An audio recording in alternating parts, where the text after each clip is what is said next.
Olá, espero que estejam todos bem e hoje daremos continuidade ao estudo do livro Caminho, Verdade e Vida, enfocando o capítulo 2 de 180, intitulado Segue-me Tu.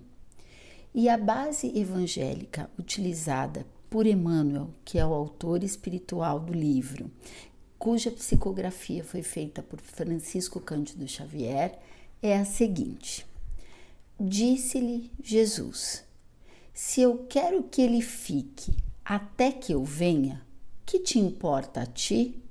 Segue-me tu. João, capítulo 21, versículo 22. E contextualizando essa passagem do Evangelho de João, que é o quarto evangelho a seguir, seguindo os sinóticos, e especificamente o capítulo 21, que é o epílogo desse livro de João, ele relata a terceira aparição do Cristo após a crucificação. E essa aparição ocorreu para os apóstolos no mar de Tiberíades, que é uma região da Galileia que hoje compreende o país Israel. E Caibar Schutel, no seu livro Parábolas e Ensinos de Jesus, ele intitulou essa passagem, essa narrativa, de A Pescaria Maravilhosa. E por quê? Porque naquela ocasião os apóstolos haviam ido com o barco para o mar e voltaram sem êxito, sem terem pescado nada. E quando retornaram à margem, estava lá Jesus, transfigurado, pós-crucificação, transfigurado, que os aconselhou a que voltassem, retornassem ao mar e que colocassem, jogassem a rede do lado direito do barco. Assim foi feito e eles tiveram muito êxito. Então, eles pescaram 153 grandes peixes e, embora isso tenha feito uma grande pressão, um grande peso na rede, essa rede não se rompeu.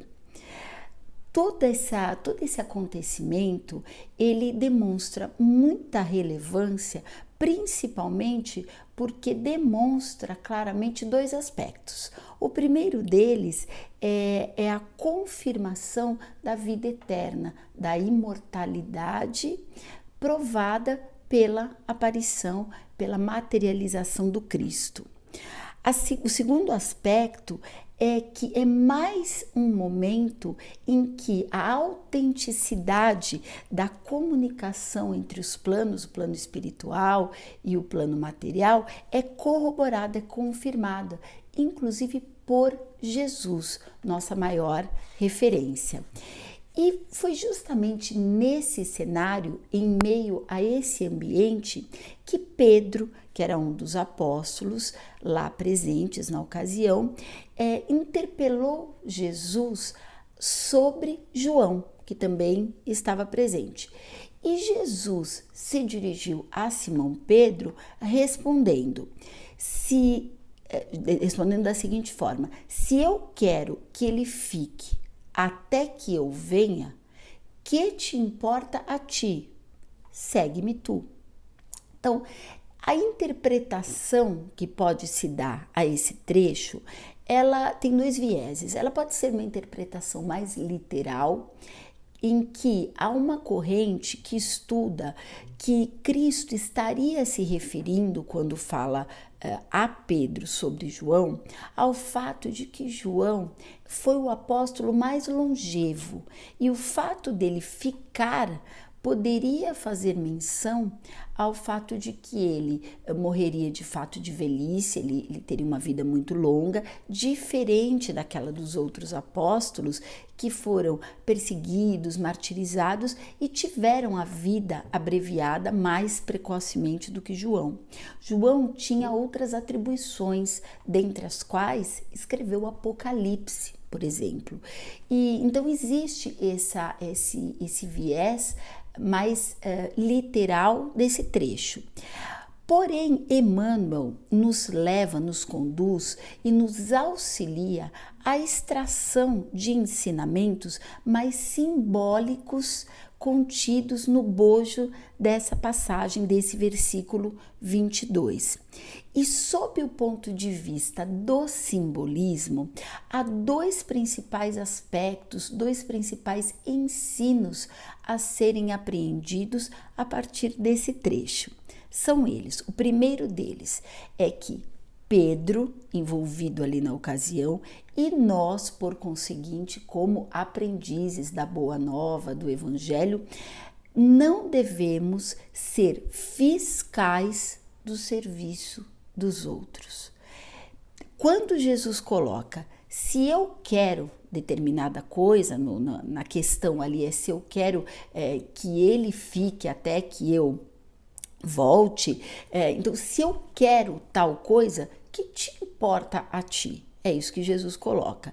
Então, Jesus joga a luz sobre a situação de que a preocupação excessiva, a preocupação demasiada, a importância demasiada dada, conferida ao trabalho, à conduta e às atribuições alheias, como Pedro estava sinalizando naquela ocasião, podem fazer com que nós nos esqueçamos e com que nós negligenciemos as nossas próprias responsabilidades.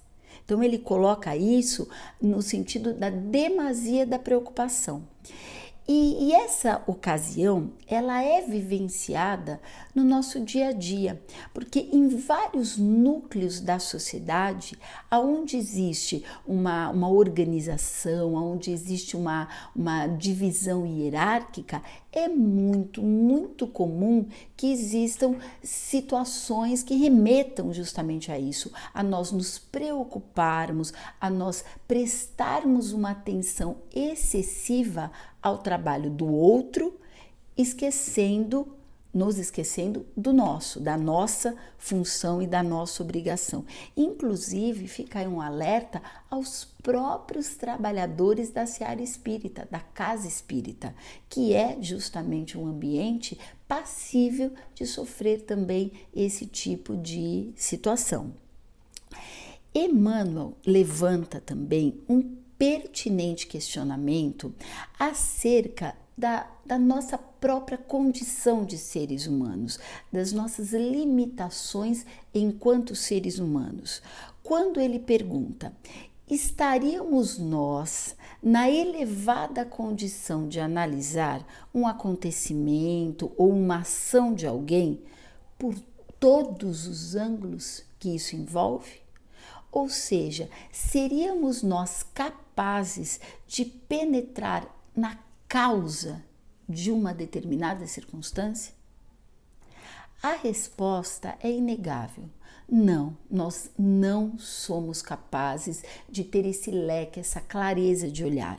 Por quê? Porque nós temos um olhar humano, um olhar parcial e muitas vezes um olhar passional. E quando nós agimos assim, nós estamos correndo o risco de julgar o outro, julgar o acontecimento, que aliás é outro aconselhamento que Cristo nos dá, inclusive numa passagem muito conhecida de todos nós, que é o Sermão da Montanha ou o Sermão do Monte, que está no Evangelho segundo o Espiritismo, capítulo 10, itens 9 e 10, num trecho que fala sobre o aconselhamento de Cristo a que tiremos as traves primeiro dos nossos olhos, antes de olharmos, de observarmos o cisco nos olhos da outra criatura. Ou seja, nesse trecho, Jesus corrobora: não julguemos, não julguem. Nós não devemos julgar, porque a nossa análise, o nosso olhar, ele está profundamente comprometido pelos preconceitos, pelo que carregamos de memórias de tempos antigos. Nós trazemos de tempos imemoráveis preconceitos que nos turvam o olhar. Além do que, esses nossos modestos e tacanhos pontos de vista, eles são profundamente contaminados pelo nosso orgulho, pelo nosso egoísmo, pela nossa inveja, pela nossa vaidade, que campeiam o nosso íntimo. São condições do ser humano, são condições intrínsecas, inerentes à nossa condição de humanidade e ao nosso nível de evolução moral. Então, a partir do momento que nós nos deixamos levar por esse excesso, por essa preocupação, por esse interesse, por essa observação demasiada em relação ao trabalho, à atribuição alheia, nós estamos abrindo as portas para o julgamento. E o julgamento não cabe, uma vez que ele não contempla as causas. Nós não temos condição de vislumbrarmos, de considerarmos as causas como um todo. Entretanto, apesar desse alerta, cuidado, não sejamos fiscais dos serviços dos outros, há necessidade de nos atentarmos para que isso não quer dizer em momento nenhum que nós devamos ignorar, que nós devamos ser indiferentes aos nossos colegas, aos nossos pares, de maneira nenhuma. A colaboração, a cooperação, o interesse genuíno pelo trabalho alheio, ele é sempre muito bem-vindo. É inclusive estimulado pelo Cristo em sua passagem na Terra. E toda e qualquer manifestação que envolva carinho, que envolva preocupação, que envolva caridade, que envolva apoio em relação ao outro, ela é essencial, ela é louvável, desde que não carregue no seu bojo uma interferência. Então nós devemos vibrar junto com o outro, com o trabalho do outro. Só não devemos nos esquecer da nossa obra, de tanto que nos envolvemos com a interferência no trabalho do outro. E uma segunda dimensão a ser considerada é a seguinte: nesse trecho, no versículo 22, Jesus nos convida aqui: façamos a nossa parte com independência.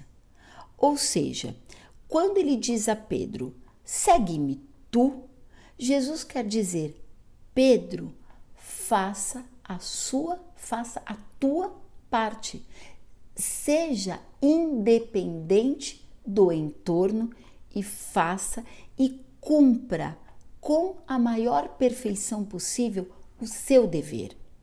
O dever que foi a ele conferido, os deveres, na verdade, e que são extensivos a nós. Nós também tivemos uma série de deveres conferidos pela sabedoria divina antes de encarnarmos. Então, são esses deveres que devem ser por nós cumpridos.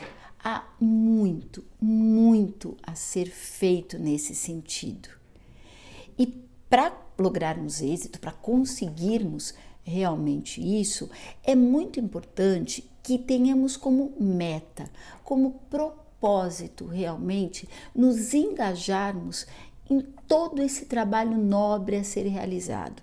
É um trabalho a ser realizado dentro de nós mesmos, em nós mesmos e por nós mesmos na seara do Cristo, na obra do Cristo. E, na verdade, quando nós recebemos essas atribuições antes de encarnarmos, nós temos aí dois vieses. Nós recebemos deveres relativos ao nosso aperfeiçoamento, ao nosso burilamento, ao nosso avanço moral rumo à perfeição, como espíritos perfectíveis que somos, mas também recebemos atribuições e deveres que são relativos à contribuição que temos que dar com a marcha de avanço da humanidade. E não podemos fugir disso, temos que assumir as nossas responsabilidades, independente das posturas adotadas pelos outros, pelas pessoas, inclusive aquelas com as quais dividimos nossa trajetória, nossa vida, aquelas de nosso convívio mais próximo, mais imediato, como por exemplo nossa família, nosso cônjuge, nossos filhos. É muito importante que nós não fiquemos presos a essas pessoas com quem dividimos o cotidiano e muitas vezes justifiquemos a nossa eventual inoperância por atitudes ou por condutas diferentes dessas pessoas que nos cercam. Há necessidade imediata de nós desatrelarmos, de nós desvincularmos as escolhas que fazemos daquelas escolhas que são as preferências dos entes que amamos, das pessoas com que convivemos. Afinal de contas, essas pessoas, elas são, primeiro de tudo, falíveis, né? Elas estão em diferentes estágios de evolução, não precisam ser o nosso estágio de evolução. E elas assumem condutas que eventualmente podem ser diferentes das nossas e ok. Não é por causa disso que nós vamos abandonar, vamos abrir mão da opção de evoluir, que ela é só nossa, ela não é delegável, ela não é transferível.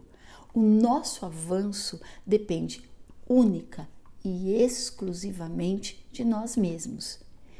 E é importante deixar claro, entendermos de fato que quando tomamos essa postura de assumirmos o nosso dever, de fazermos a nossa parte, como Cristo aconselha Pedro na passagem, nós não estamos em momento nenhum praticando o abandono daqueles que nos rodeiam. Não mesmo, porque em última análise, essa conduta, esse caminho é a melhor maneira de demonstrar amor. É a melhor forma de amar, porque nós estamos oferecendo, na verdade, o exemplo. Nós estamos inspirando pelo exemplo. E se o outro, nosso colega, nosso parente, nosso filho, se ele está de fato num momento de trevas, de pouca luz, não há nenhuma maneira de eliminar a escuridão do outro, a não ser trazendo a luz. E a nossa luz, a nossa iluminação, ela é sim capaz de iluminar o entorno, de ser extensiva ao entorno.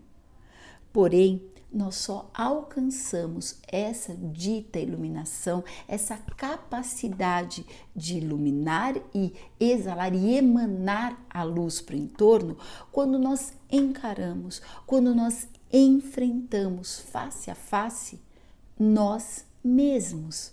Quando nós nos deparamos com nossas más tendências, com nossas dificuldades, com nossas múltiplas imperfeições, aí sim nós estaremos em busca da nossa iluminação extensiva a quem está próximo de nós.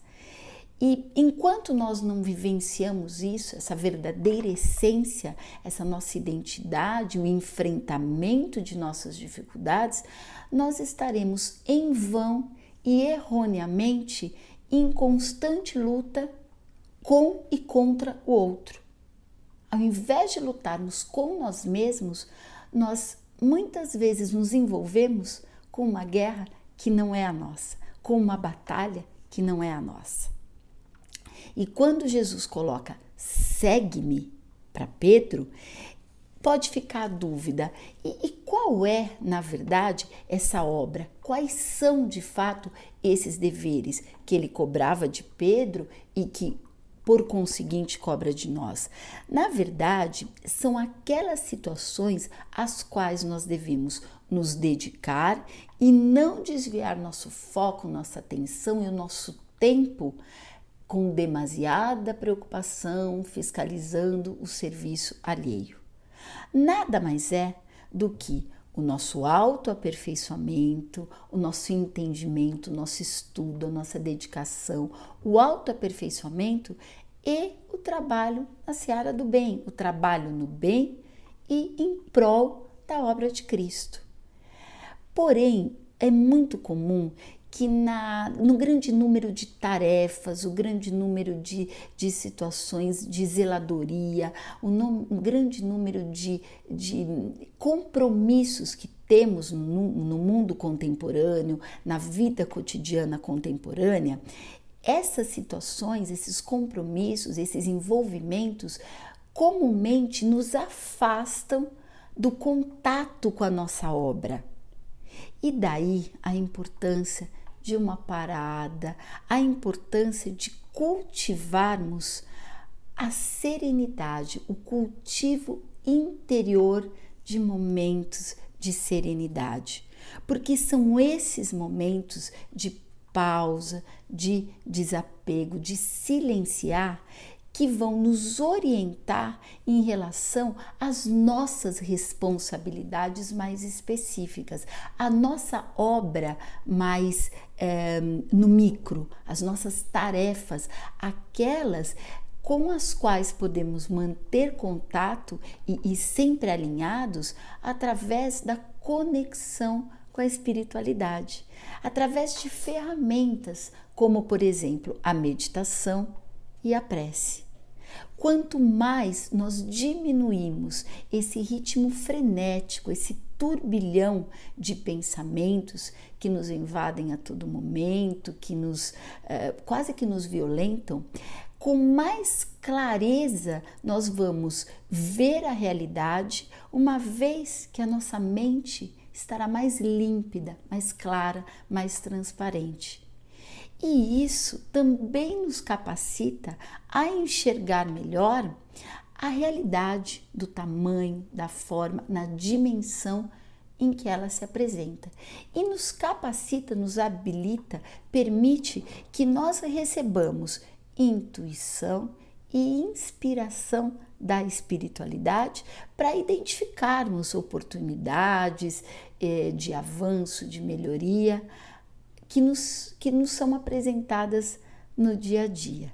Então, daí fica a importância dessa conexão com a espiritualidade para nos trazer de volta ao eixo de qual é o nosso dever, ao eixo de, com independência, fazermos a nossa parte, apesar do nosso entorno, e de não nos focarmos no serviço do outro em detrimento do nosso.